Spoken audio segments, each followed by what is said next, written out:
특별히 오늘 말씀을 전하기 전에 참 지금도 어떤 분들은 여전히 마음이 먹먹하신 분들이 계시고요.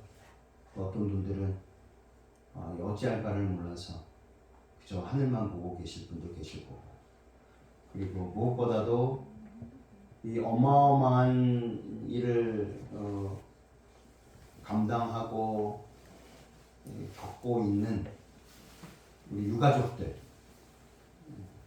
유가족들의 슬픔과 아픔은 겪어보지 않는 사람은 도무지 이해할 수 없는 것입니다. 생때 같은, 너무도 20대들이 156명인가요? 9명? 156, 한 명 더 늘어났다고 그러는데, 그 아까운 귀한 생명들이 참사를 당했습니다. 그 희생자들과, 그리고 무엇보다 희생자 가족들이 잘 견딜 수 있도록 기도해 주시기 바랍니다. 오늘 말씀의 제목은요, 축복의 통로입니다.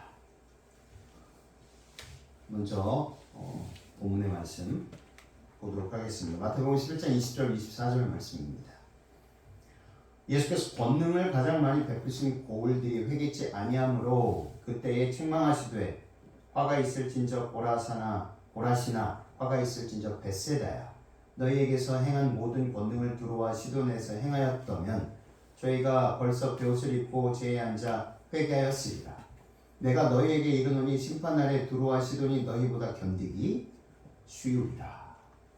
가버나움아, 내가 하늘에까지 높아지겠느냐? 음부에까지 낮아지리라. 내게서 행한 모든 권능을 소돔에서 행하였다면 그 성이 오늘날까지 있었으리라. 내가 너희에게 이르노니 심판날에 소돔 땅이 너보다 견디기 쉬우리라 하시니라. 아멘. 혹시 이 가사를 아시는지 모르겠습니다. 너는 담장 너머로 뻗은 나무, 가지에 푸른 열매처럼 하나님의 귀한 축복이 삶에 가득히 넘쳐날 거야. 너는 어떤 시련이 와도 능히 이겨낼 강한 팔이 있어. 전능하신 하나님께서 너와 언제나 함께 하시니 너는 하나님의 사람, 아름다운 하나님의 사람. 나는 널 위해 기도하며 내 길을 축복할 거야. 너는 하나님의 선물, 사랑스러운 하나님의 열매, 주의 품에 꽃 피운 나무가 되어줘. 야곱의 축복입니다. 제목이 야곱의 축복, 많이 들어보셨죠? 작곡 작사를 우리 김인식 님이 하셨습니다. 가사에 뭐라고 나와 있습니까? 너는 담장 너머로 뻗은 나무, 가지에 푸른 열매처럼 하나님의 귀한 축복이 삶에 가득히 넘쳐날 거다. 너는 축복의 통로라는 것입니다. 저와 여러분이 하나님의 축복의 통로이십니까? 네. 네. 아침밥 다 드시고 못 드시고 오신 분도 계시지만, 축복의 통로입니다. 정말 자신 있게 맞습니다라고 큰 소리 외쳐도 부족함 없고 누구 하나 창피 줄 사람 없습니다. 저와 여러분은 하나님의 축복의 통로이십니까? 아멘.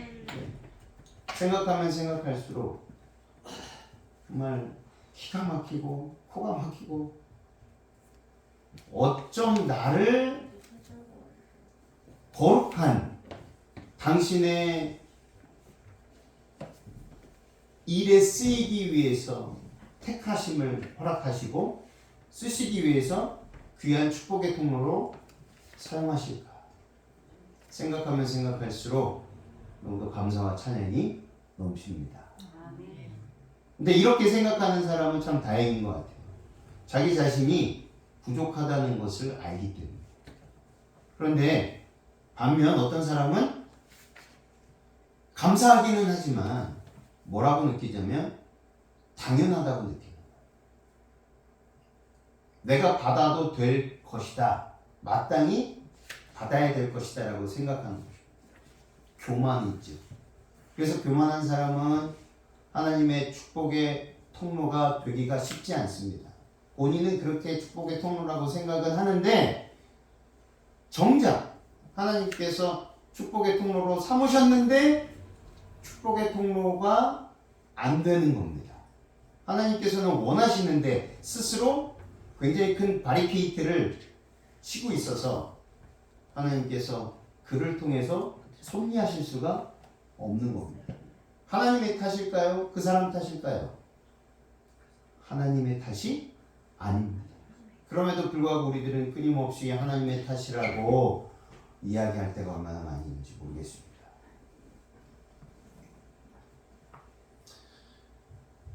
네, 버터플라이 이펙트라고 많이 들어보셨죠?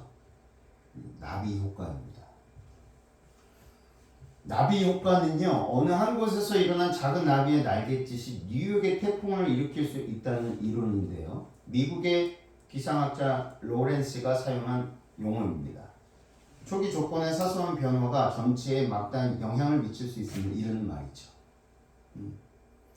작은 것이지만 이 작은 것이 얼마나 다른 사람들에게 그리고 사회에 그리고 인류에 어떤 영향을 끼치는가. 좋은 얘기입니다. 나비 효과. 우리는 축복의 통로로서 어떤 나비 효과를 발산하고 있는지, 다른 사람들에게 악한 영향인지 선한 영향인지 어떤 영향력을 끼치며 살아가고 계십니까?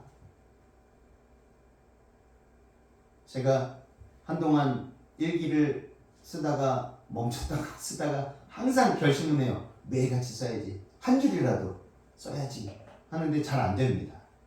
그래서 저번 주부터 저는 뭐 계획적으로 매일같이 써야지 이렇게 하면 안 되니까 제가 생각하고 있고 중요하게 생각하고 있고 또 꼭 이것은 기록에 남겨야 되겠다 할 때마다 짧게 이렇게 쓰려고 합니다.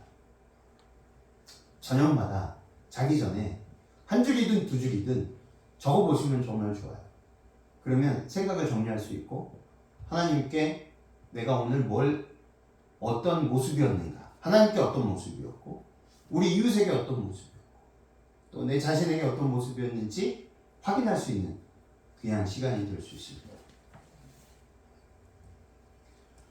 하루 종일 바쁘게 살다가 그냥 잠들면 정리도 안 될 뿐더러 내가 다음날 죽을 수도 있잖아요. 근데 회개하지 않고 죽을 수 있잖아요. 그러니까 어마어마한 거예요. 생각해보면. 잠들기 전에 반드시 생각을 해야 됩니다. 오늘 내가 악한 영향력을 끼쳤는지 선한 영향력을 끼쳤는지. 다음날 못 일어날 수도 있다니까요. 근데 우리는 이상하게 다른 거는 몰라도 하나님에 대한 믿음보다는 내가 다음날 일어날 수 있는 믿음을 희한하게 갖고 있어요. 걱정 없이 자요. 그리고 다음날 눈을 뜨면 언제 그랬다는 듯이 그냥 일상적인 일을 하며 살아갑니다. 참 희한하게 아침에 일어나서 하나님 오늘도 저에게 기회를 주셨군요. 살 수 있는 기회뿐만 아니라 축복의 통로로서 살 수 있는 기회도 주셨군요. 내가 뭔데? 도대체 내까지 게 뭔데? 나 같은 죄인을 사용하신다고요? 고개를 절레절레 흔듭니다. 내가 나를 바라봤을 때는 도무지 고개 들 수 없는 큰 죄인인데 나를 사용하신다고요? 제가 필요하다고요? 감사합니다. 우리가 이렇게 살아가야 되지 않겠습니까? 예. 화 있을진저 고라신과 벳세다야. 고라신은요, 이 이름의 뜻이 나무가 많은 곳이라는 뜻입니다. 가버나움 북쪽의 4km 지점인데 요단강 서쪽 갈릴리의 북쪽에 있는 성읍이었어요. 성경에 2번 언급된 곳으로서 예수님이 전도하시고 이적도 많이 행하셨지만 믿지 않았으므로 책망도 하신 곳입니다. 이 1962년부터 64년 처음 이 유적지에 대한 조사와 발굴이 시작되었다고 합니다. 그리고 1980년부터 87년 보다 광범위한 발굴이 실행되었다고 하고요. 주후 1세기부터 사람이 살았던 흔적이 발견되었지만 주요 건물들은요, 주후 3세기에서 4세기에 세워진 것으로 보고 있습니다. 건물들의 대부분은 갈릴리 지역에서 흔히 볼 수 있는 화산석인 현무암으로 지어졌다고 하고요. 성경에는 무슨 권능이 고라신과 관련되었는지 구체적으로 나와 있지 않지만 오늘 본문 말씀 마태복음 11장 21절은 예수께서 그 도시에서 혹은 그 근처에서 기적을 행하셨다고 지적을 합니다. 그렇다면 그 도시 사람들은 회개하지 않고 예수님이 메시아이심을 믿으려 하지 않았다는 증거로 우리가 볼 수 있다는 것이죠. 네, 이 지도에 보면 이렇습니다. 갈릴리 호수를 중심으로 북쪽 가버나움에서 약 4km 북동쪽 이렇게 쪽에 있고요. 그 오른쪽으로는 베세다가 있습니다. 이렇게 떨어져 있습니다.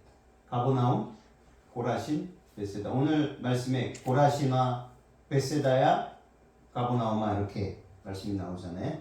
네. 축복을 많이 받았는데 축복의 통로로 삼아 주셨는데 그들은 거절한 겁니다.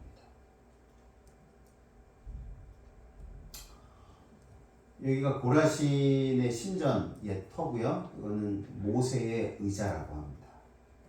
그리고 요곳이 뭐냐면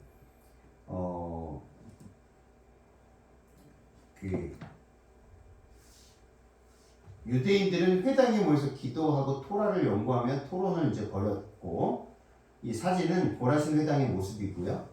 맨 왼쪽이 그리고 모세의 자리고 모세의 자리에 앉아 토론을 이끌었고요. 맨 오른쪽 사진은 고라신에서 발견된 메두사 머리 조각이라고 합니다. 메두사, 그 뱀, 요겁니다. 당시 교회가 혼합 종교화된 모습을 볼 수 있었다고 고고학자들은 말을 하고 있고요. 종교 다원주의가 팽배하였다. 도시의 전체 면적이 10만 제곱미터에 달했다고 해요. 그래서 회당을 중심으로 5구역으로 나눈 모습과 유대인들이 안식일 전이나 회당에 가서 전 몸을 씻는 정결 예식을 행했던 이것을 예식을 위한 목욕탕을 히브리 말로 미크베라고 한다고요. 미크베. 그 미크베가 발견된 것도 이 도시가 유대인의 거주지였음을 보여주고 있다고 합니다. 그래서 성경에서 예수님께서 고라신, 베세다, 가버나움 했을 때 실제로 고고학자들이 발견해 보니까 실제로 유대인들이 거주했고 회당이 시나고그 회당이 분명히 있었던 자리를 발견했다고 하는 것입니다. 근데 이런 것들이 발견이 된 거예요. 모세의 의자, 이 메두사, 그 메두사 얼굴이 있는 이런 것들이 신전에서 발견되었다는 것입니다.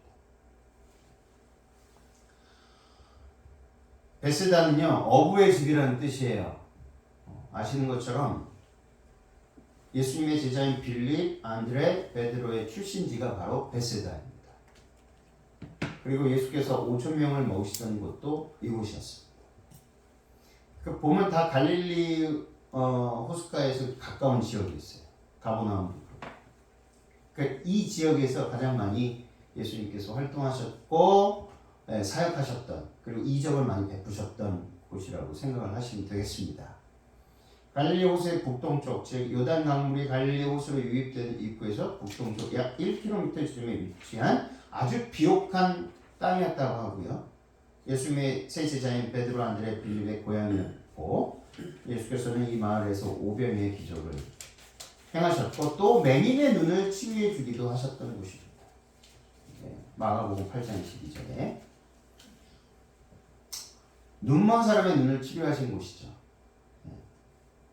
예수께서 맹인의 손을 붙잡으시고 마을 밖으로 데리고 나가사 눈에 침을 뱉으시고 그에게 안수하시고 무엇이 보이느냐 물으셨죠. 사람들이 보입니다. 그래서 한 번 더 안수하시고 무엇이 보이느냐 주님이 보십니다. 거기가 바로 베세다. 아까 보셨던 가버나움에서 동쪽으로 가면 베세다가 있었습니다. 자, 가버나움은 예수 그리스도의 제2의 고향이라고 불리움을 받았던 곳이었어요. 그만큼 예수님께서 3년 반의 사역을 하셨지만 정말 많이 이곳에서 이적을 행하시고 많은 사람들과 복음을 많은 사람들에게 복음을 나눠주셨던 그런 곳이었다는 것입니다. 이 가버나움은요 갈릴리 북쪽 해안에 있었는데 당시에는 매우 번화해서 세관도 있었고요 큰 회당도 있었고 아주 주민들이 많이 살았던 마을이었다고 합니다. 이곳에서 예수님께서는요 백부장의 하인, 중풍병에 걸린 하인을 고치셨고요 베드로의 장모의 열병을 고치셨고 중풍병자를 치유해 주셨습니다. 또 혈루병 앓은 여인을 12년 동안 혈루병을 앓은 여인을 고치셨고 두 소경을 만나서 뜨게 해주셨고 또 귀신 들린 농아인을 말 못하는 농아인을 말할 수 있게끔 주셨습니다. 잘 아실 거예요. 지금은 벙어리라고 그러면 안 됩니다. 분명하게 농아인이라고 하셔야 돼요. 네, 그렇게 바뀌었어요. 그리고 바뀌면 바뀐 용어를 쓰셔야 됩니다. 회당에 귀신 들린 자를 또 고치셨고 물고기 위에서 돈을 꺼낸 일도 있었고요. 물이 포도즙으로 바뀐 일도 있었고 회당장 야이로의 딸을 살리셨고요. 이렇게 많은 일들을 행하신 곳이 바로 가버나움입니다. 예수님께서는 그 도시들을 고라신, 베세다, 가버나움 이 도시들을 축복의 통로로 삼으셨어요. 그러나 그 도시에서 사는 대부분의 사람들은 저주의 통로가 되었다는 것입니다. 아이러니하게도. 그렇죠? 택함받은 선민이었던 유대인들이 주님의 축복의 통로를 발로 차버린 셈입니다. 교회 증언 9권 20쪽에 우리는 하늘의 생명이 다른 사람들에게 흘러 들어갈 수 있는 신성한 통로가 되어야 한다.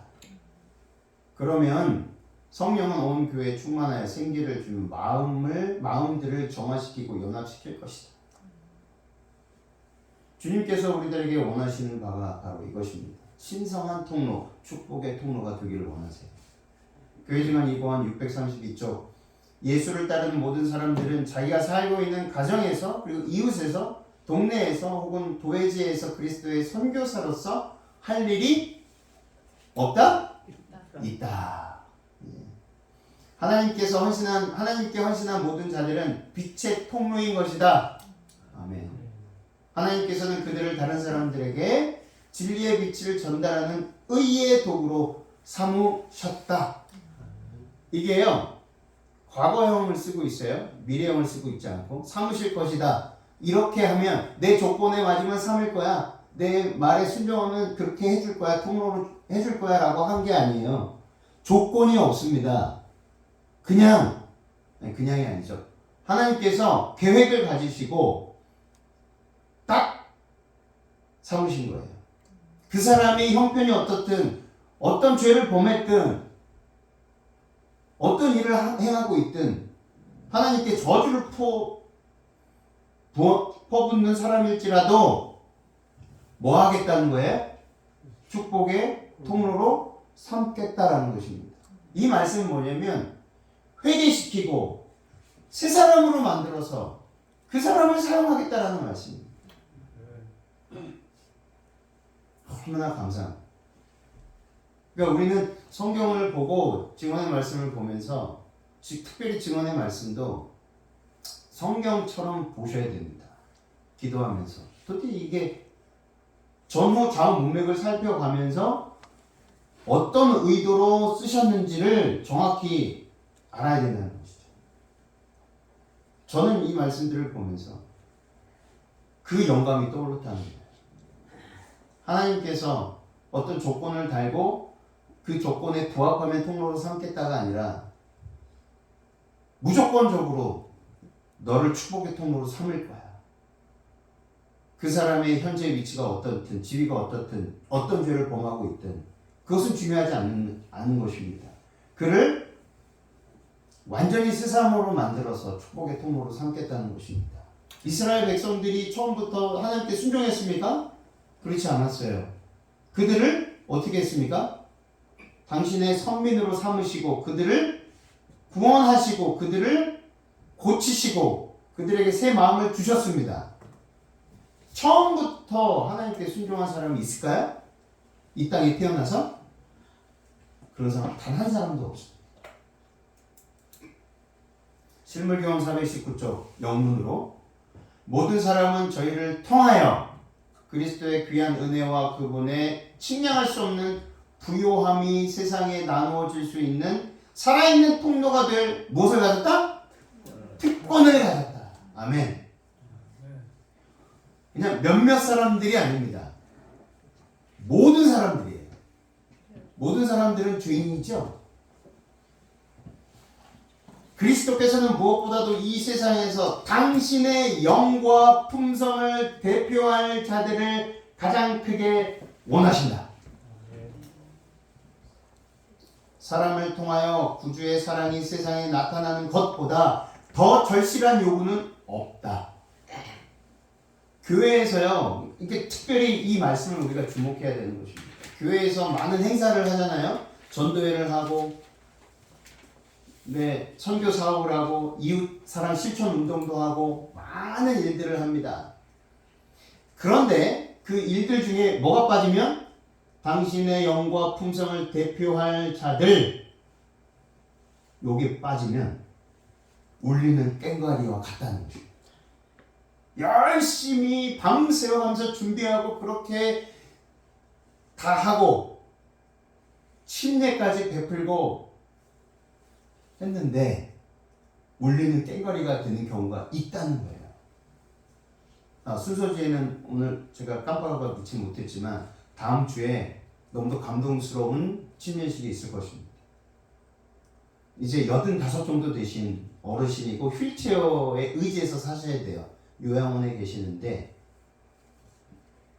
이분이요, 김일도 어르신이 눈물을 흘리시면서 내가 예수님을 믿겠노라. 그리고 예수님께서 주신 영생의 그 영생을 내 것으로 여기겠노라 라고 하셨어요. 저도 얼마나 감동을 받고 감사의 찬양과 기쁨의 눈물을 흘렸는지 모르겠습니다.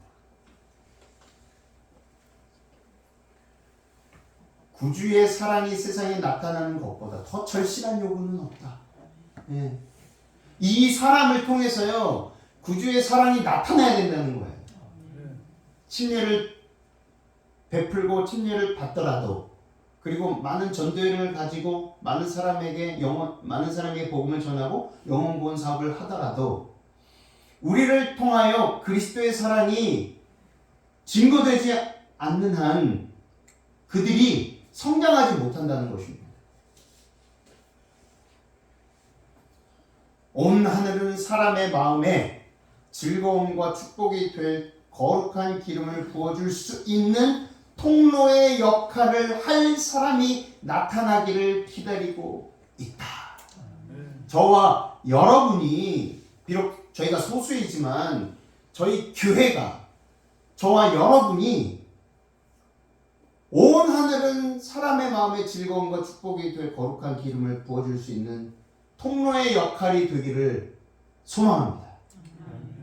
저와 여러분이 꼭 하나님이 찾는 그런 축복의 통로, 아니 모든 사람을 하나님께서는 축복의 통로로 삼으시지만 우리가 그것을 뭐 해야 됩니까? 허락해 드려야 돼요. 사실은 하나님께서는 모든 사람이 하나님의 축복의 통로가 되기를 원하는데 많은 사람들이 뭐 하는 겁니까? 허락하지 않는 거예요.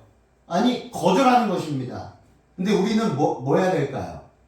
하나님께서 내가 너를 택했어, 내가 너를 거룩한 통로로 삼고 싶어, 오해되고 곡해되고 잘못 전달된 하나님의 정부와 나라와 사랑을 하나님께서는 우리를 통해서 이루고자 원하시는 것입니다. 그렇기 때문에 하나님께서 원하실 때 우리는 뭐만 하면 됩니까? 인정하고 예스 하면 됩니다. 그럼 하나님께서 모든 것을 다 이루어 주실 거예요. 우리는 창세기와 그 모세 오병을 통해서 너무도 잘 이해를 하고 있습니다. 홍해를 건넜던 애굽에서 출애굽했던 그 모든 과정들을 보면 하나님께서 그들을 통하여 하나님의 나라와 하나님의 품성을 온 세상에 증거하시기 위함임을 알 수 있지 않겠습니까? 근데 그들은 변화가 되었나요? 품성이 변화가 되었나요? 아니에요. 전혀. 그런데 그들을 쓰셨습니다. 근데 그들 중에 많은 사람들이 거절을 했을 뿐이지 그들을 쓰셨습니다. 마찬가지로 하나님께서 약속하셨으면 반드시 그 약속을 이루십니다. 그 약속을 믿게 되시길 바랍니다. 그리고 감사하게 되시기를 간절히 소망합니다. 이 주님께서 고라시나 벳세다의 가버나움아 그러면서 얼마나 그것이 한이 되셨으면 이렇게까지 말씀하셨을까? 회개하지 않는 이 마을들, 그만큼 사랑을 퍼부어 주었고 그만큼 관심을 쏟았고 그렇게 애썼는데도 불구하고 이들은 결국 주님의 택하심을 거절한 것입니다. 그럼에도 불구하고 이 사실을 다 아셨음에도 불구하고 그렇게 많이 고쳐주시고 우리가 이 사복음서에 나와 있는 내용보다 더 많은 일들을 하셨어요. 사실은. 그래서 성경 말씀에 뭐라고 나와 있습니까? 하나님께서 하신 일을 다 기록하려면 이 66권이 만들어질 수 있었다? 없었다. 부족하다라고. 부족하다. 아주 큰 것들만 이렇게 뽑아서 넣어주신 거예요. 그리고 지금까지 남겨주신 것입니다. 저는 여기서 이렇게 붙여서 깊이와 넓이를 가늠할 수 없는 주님의 사랑인 거예요. 알면서도 아시면서도 그냥 부어주신 거예요. 사랑을. 그것처럼 이해할 수 없는 사랑이 없습니다. 무화적인 사랑의 봉사를 나타내 보이신다 해도 그들 대부분이 당신을 따르지 않고 믿지 않을 것이라는 사실을 아셨음에도 불구하고 그들이 겪고 있는 육신의 병과 마음의 아픔과 고통 그리고 영혼의 갈급함을 해결해 주셨습니다. 누가복음 17장에도 잘 나와 있잖아요. 10명의 문둥병자를 치료해 주셨어요. 근데 딱 한 사람 사마리아 사람만 찾아와서 감사의 표를 드렸어요. 감사합니다 주님. 근데 나머지 9은 어디 갔느냐? 다 아셨죠? 다 떠날 것을 아셨어요. 그들은 생각하기를 나는 당연히 받아도 될 사람이야. 지금까지 이렇게 병들고 있는 게 억울했어. 왜냐고요? 나는 택함을 받은 사람이야. 나는 선민이야. 이스라엘 백성들에게 있어서 이 선민 사상이 얼마나 그들에게 있어서 큰 고통이었고 아픔이었는지 모르겠습니다. 오히려 그 잘못된 선민 사상이 그들을 하나님께로부터 떠나게 만들었던 것입니다. 이것이 진정한 사랑이 아니고 무엇이겠습니까? 근데 우리는 어떻죠? 도움이 필요한 사람을 돕고 보상을 바라지는 않습니까? 한 명 구도자를 세워두고 그 구도자를 위해서 정말 몇백만 원, 아니 수천만 원이 들어갔어요. 1년 동안 열심히 가르치고 또 가난하다고 해서 먹이고 입히고 그렇게 다 정성을 쏟았어요. 그런데 이 사람이 교회 한두 번 나오더니 재미없다고 안 나오는데 순간 뭐가 올라와요? 뭐가 올라옵니까? 우리 집사님 그렇게 올라온다 그랬어요. 내가 그 사람 한 사람을 위해서 그 가족을 위해서 베푼 양에 비해 봉사와 사랑의 그 양에 비해 이 사람이 나에 대해서 그리고 교회에 대해서 반응하는 그 양이 너무 적다는 거예요. 그러니까 뭐가 올라와요? 우라가 올라오죠. 그래? 그럴 거면 나오지 마. 여기 목구멍까지 토하고 싶어요. 그런 말이. 우리는 참 그럴 때가 많이 있는 것 같습니다. 저 사람은 안 돼. 이렇게 판단할 때가 너무 많이 있는 것 같아요. 이제 하나님이 알아서 내 선에서는 어떻게 할 수가 없어. 저 사람은 내 선에서는 넘어갔어요. 이렇게. 근데 오늘 이 본문의 말씀을 보면서 곰곰이 생각을 해봤습니다.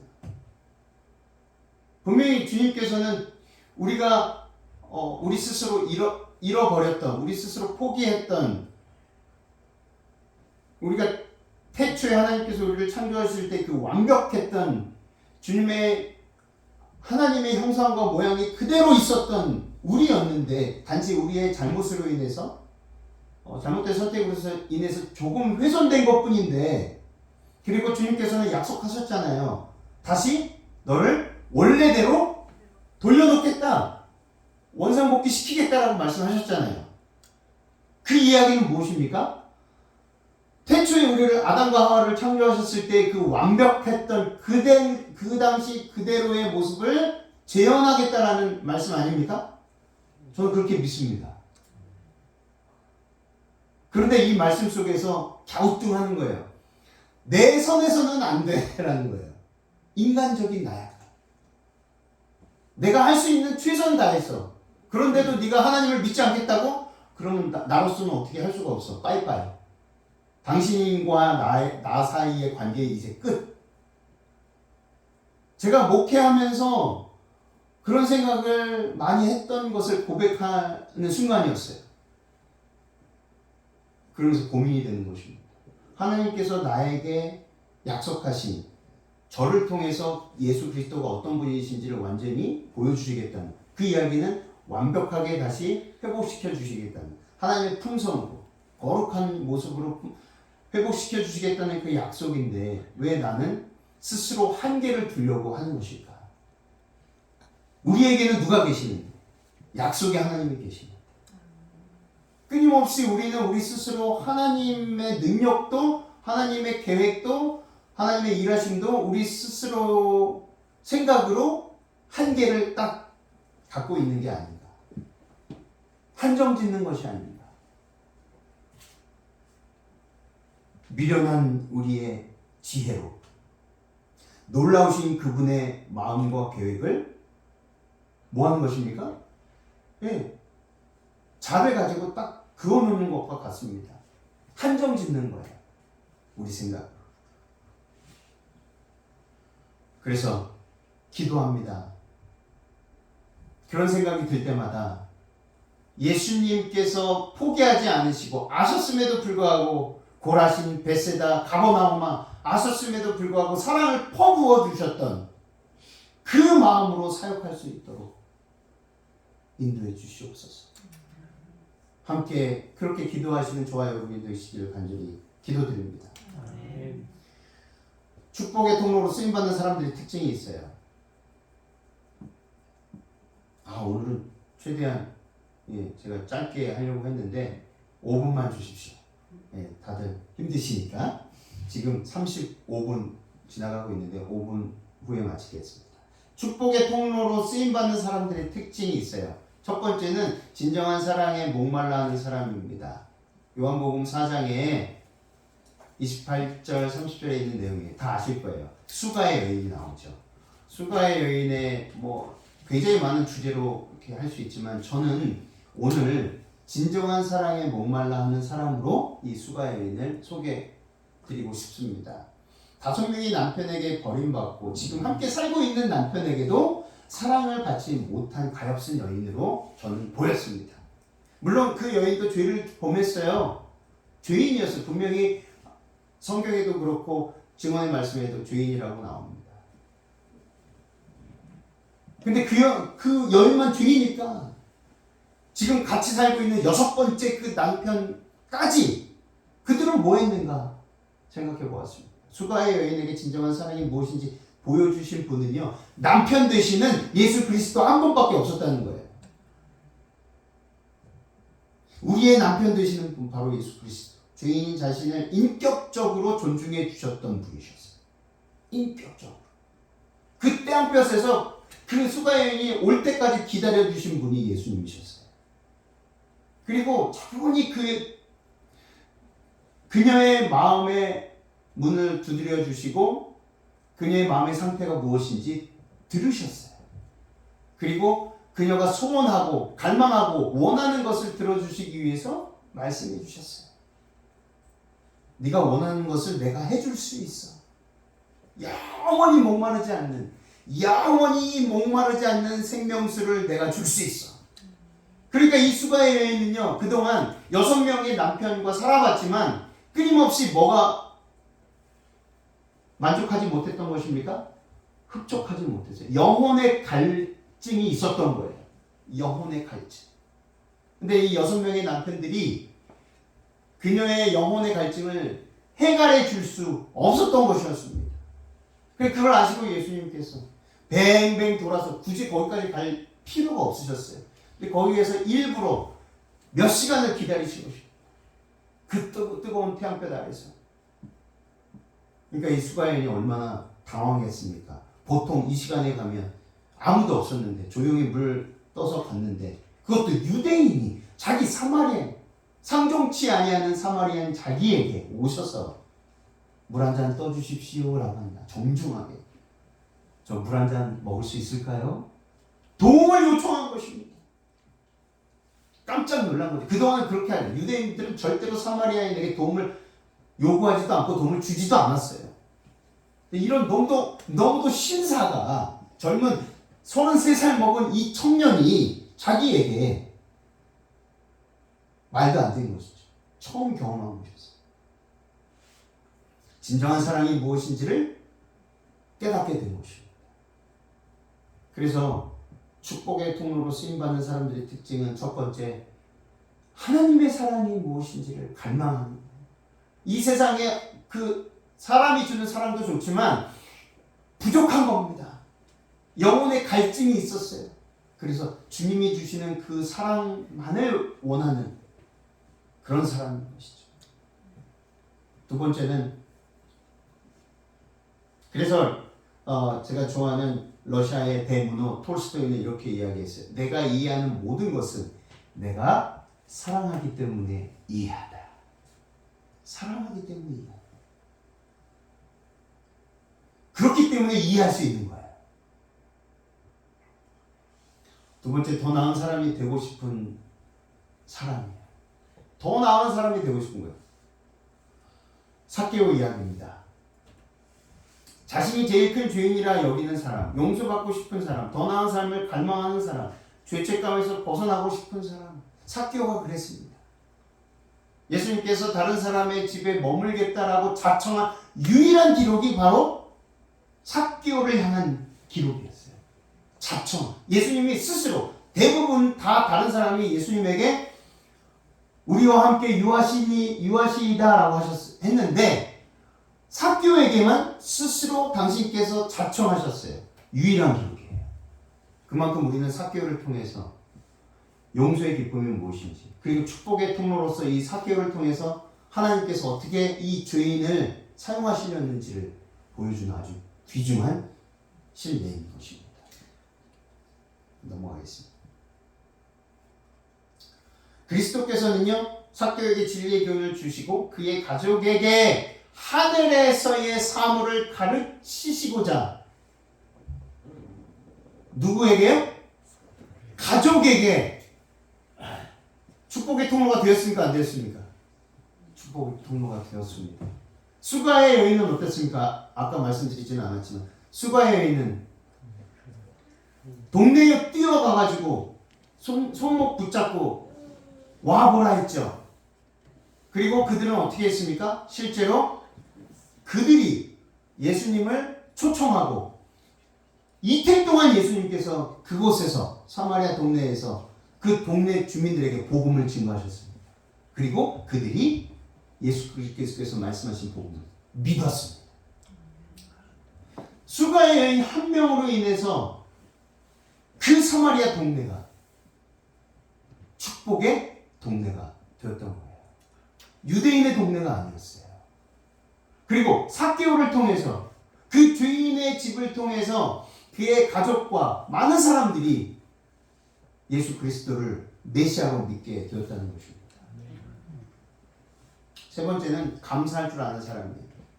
이 부분이 정말 중요한데 다음번에 할 기회가 있으면 한번 하겠습니다. 시몬이 나와요. 문둥병을 치료받은 시몬. 이 사람은 바리새인이었습니다. 요한복음 12장에 베다니에 이르시니 그곳에 예수께서 죽은 자 가운데 살리신 나사로가 있는 곳이라. 거기서 예수를 위하여 잔치하였으니 마르다는 일을 하고 나사로는 예수와 함께 앉은 자 중에 있다. 이 시몬이, 바리새인 시몬이 자기가 나음을 입고 감사하여서 예수님을 초청했는데 제자들도 있었죠. 그리고 그곳에 마리아, 마르다, 나사로도 있었습니다. 그리고 그 제자 중에 유다도 있었죠. 그래서 마리아가 향유 옥합을 깨서 마태와 마가에는 머리에 부었다고 했고요. 누가와 요한은 발에 부었다고 했어요. 그러니까 어디 다 부은 거예요. 머리에도 붓고 발도 부은 거예요. 예수님의 머리에도 붓고 예수님의 발에도 붓고, 그런데 그걸 무엇으로? 마리아가 자신의 머리털로 이렇게 정성을 다해서 발라드린 겁니다. 예수님께. 그 장면 바로 전에 그 장소를 누가 마련했느냐? 누구라고요? 시몬이었다는 것입니다. 근데 이 사람이 바리새인이었어요. 돈도 많고 권력도 있는 사람이었어요. 그런데 마음은 예수님 때문에 조금 움직였던 사람이었습니다. 메시아로 고대는 했지만 메시아로 아직까지는 믿지 않았던 그 때였습니다. 그때에 제자들과 나사로와 그의 사랑하는 동생들 마르다와 마리아가 있었던 것입니다. 그 사건이었어요. 예수님께서 시몬의 문둥병을 고치셨죠. 따라서 시몬은 감사를 표현하는 마음으로 잔치를 배설하고 예수님을 주빈으로 초청했어요. 근데 여전히 마음은 예수님을 메시아로 여기지는 않았던 거예요. 근데 그 와중에 누가요? 마리아가 갑자기 옥합을 딱 깨고 300데나리온이 되는 1년치 그 봉급이었어요. 노동자의 1년치 봉급. 지금 말하면 얼마입니까? 한 4천 정도 될 거예요. 4천, 5천 정도. 그 어마어마한 값의 옥합을 깨서 머리와 발에 부었다는 겁니다. 그리고 사람들이 여럿 있었는데도 불구하고 아랑곳하지 않고 그 행위를 했다는 거예요. 그때 유다가 뭐라고 했습니까? 이거를 팔아가지고 가난한 사람들에 나눠주면 정말 많은 사람들이 배불리 먹을 텐데, 옆에서 그 얘기를 듣고 마음속으로 시몬이 뭐라고 했습니까? 마음속으로 말하진 않았지만 마음속으로 똑같은 생각을 했어요. 맞아. 유다의 생각이 맞아. 그 마음의 생각을 읽으신 예수님께서 두 가지 예를 들으셨죠. 500데나리온 탕감받은 사람, 50데나리온 탕감받은 사람인데 누가 더 많이 사랑하겠느냐? 당연히 500데나리온 탕감받은 사람이 주인을 더 많이 사랑하겠죠. 누구 보고 하신 말씀이에요? 시몬을 보고 하신 말씀이었어요. 다시 말해서 시몬은 500데나리온의 탕감받은 사람과 같다라는 거예요. 다시 말해서 지금 내 발과 머리에 이 향유 옥합을 바른 마리아보다 더 큰 죄인이 바로 너야 라고 말씀하시죠. 그래서 말씀하시죠. 너는 내가 왔는데도 초청만 했지 이렇게 대야에 물 담가갖고 와가지고 내 발을 씻기기나 했냐? 그러나 마리아는 내가 곧 이제 죽을 거를 알고 미리 나를 그 길을 예비하고 나에게 축복한 여인이었다. 이 여인이 나오는 날, 재림의 날까지 기념하라. 이 이름을 기념하라. 그리스도께서는 다른 사람들과 사이좋게 교제하는 일을 사용하지 않으셨습니다. 바리새인과 세리들이 잔치에 참석해달라는 초청을 받으시자 그리스도께서는 그 초청에 응하셨습니다. 바리새인이라고 종교 지도자 제사장들이라고 예수님을 거절하는 사람들이라고 해서 아예 늘 거절하셨던 적은 없으셨어요. 어떤 사람이든 당신을 초청하면 언제든지 그래 내가 가마라고 하셨어요. 그래서 가신 것입니다. 넘어가겠습니다. 누가의 기사에 나오는 인명의 여자는요, 베다니의 마리아로, 그리고 예수가 7 귀신을 쫓아냈던 막달라인 마리아입니다. 누가복음, 마가복음, 그리고 시대소망에도 잘 나와 있어요. 또 시몬도 이전에 마리아를 죄 가운데로 유인하였었고 마리아는 시몬에게 아주 심한 폭행을 당하였다라고 나옵니다. 시대소망. 근데 대부분 이것을 이제 성폭행이라고 말을 하죠. 이런 관계에 있었던 사람이었어요. 그리고 당연히 시몬은 마리아가 그래도 된다라고 여겼던 사람이었습니다. 그 와중에 예수님께서 시몬에게 말씀을 하신 거죠. 네가 마리아보다 더 큰 죄인이다. 그러나 내가 너의 초청을 받고 이 자리에 왔고 그리고 너를 축복의 통로로 삼기 위해서 이 이야기를 하는 것이다. 그래서 어떻게 됐습니까? 그 축복의 통로 시몬을 통해서 마리아의 귀한 그 행위를 받으셨고 제자들도 그 모습을 보면서 진정으로 사랑이 무엇인지 감사가 무엇인지를 마리아를 통해서 그 시몬을 통해서 보게 된 것입니다. 마지막 네 번째, 생명의 말씀을 사모하는 사람이에요. 엠마오 마을로 가는 두 제자를 아실 것입니다. 이 엠마오 마을로 가는 두 제자에게 나타나셨어요. 무슨 이야기를 하니 전날 예수님께서 죽으시고 무덤에 장사되었는데 여인들이 예수님의 시체를 발견하지 못했다고 합니다. 천사들만 발견했다고 해요. 그래서 예수님께서 알려주셨어요. 모세 오경을 다 알려주셨어요. 메시아가 어떤 분이신지 다 알려주셨어요. 그리고 그랬더니 이 엠마오 마을로 가는 두 제자가 아직까지 예수님이 예수님인지 모르는 거예요. 청한 겁니다. 말씀을 더해 주십시오. 말씀을 더해 주십시오. 우리 집에 좀 하루만이라도 더해 주십시오. 예수님은 갈 길이 좀 바쁘셨던 것 같아요. 그런데 그것을 붙잡고 하루만 더 있어 주십시오. 그래서 유하시면서 그들이 강권하여 이르되 우리와 함께 유하사이다. 때가 저물어가며 날이 이미 기울었나이다 하니 이에 그들과 함께 유하로 들어가십니다. 그러면서 예수님께서 알려주셨습니다. 그때 그들이 예수님을 보게 되었어요. 그분의 축복으로 인해 그게 보게 되었어요. 그러면서 그들이 고백하지 않습니까? 길에서 이 귀한 말씀을, 생명의 말씀을 주셨을 때 우리의 마음이 뜨겁지 아니하였더냐. 축복의 통로가 되어 어두운 세상을 밝히게 되시기를 바랍니다. 주님과 함께 동행하게 되기를 간절히 바랍니다. 주님과 함께 동행하기를 갈망하는 마음, 그 사랑의 마음, 주님의 사랑을 늘 사모하는 마음, 그리고 늘 그 갈증에 있으셔서 주님의 사랑 아니고서는 제가 살 수 없습니다 라는 그 마음으로 사시기를 바랍니다. 두 번째, 더 나은 삶을 고대하는 마음입니다. 용서받고 싶은, 죄책감에서 벗어나고 싶은 그 마음, 그 갈망을 갖게 되시길 바랍니다.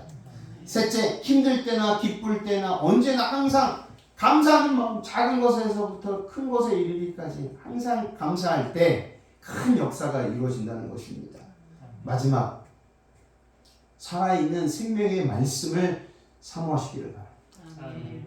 우리가 이 네 가지를 마음속에서 갖고 있고 그렇게 실천하려고 노력할 때 우리는 축복의 통로로서 쓰임받고 하나님께서 사용하신다는 사실, 그것을 꼭 잊지 않게 되시기를 바라며 오늘 말씀을 마치겠습니다.